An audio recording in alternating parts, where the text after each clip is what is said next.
అమరావతి విషయంలో అధికార ప్రతిపక్షాల మధ్య మళ్లీ మాటల యుద్ధం మొదలైంది.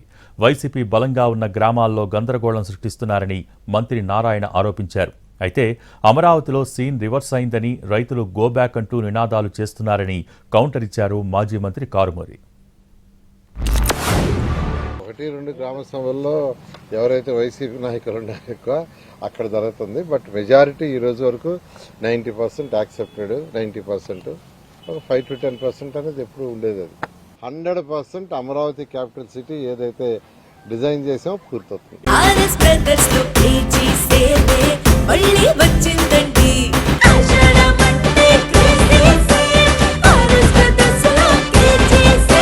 అన్ని రకాల వస్త్రాలపై up to 70% discount. RS brothers లో ఆషాఢం కేజీ సేల్ మళ్ళీ మొదలైంది. మరెన్నో క్రేజీ ఆఫర్స్ ఖైదు చేయండి ఆర్ఎస్ బ్రదర్స్. ఇప్పుడు అమరావతిలో సీన్ రివర్స్ అయింది, తెలుసా మీకు? అమరావతిలో ఇప్పుడు బాగా పాదయాత్ర చేసిన వాళ్ళకి అందరికీ కాలింది. ఇప్పుడు వీళ్ళ దగ్గర 35,000 40,000 ఎకరాలు తీసుకుని వీళ్ళకి ఒక గజం కూడా భూమి ఇవ్వకుండా ఈయన భూములు మాత్రం తాకట్టు పెట్టేస్తున్నాడు. మళ్ళీ ఇంకో 40,000 ఎకరాలు కావాలన్నాడు. గో బ్యాక్, బయటకు పొండని చెప్పి చిచ్చేని కాండ్రిచ్చి ఉమ్మోస్తారు నిన్న అక్కడ.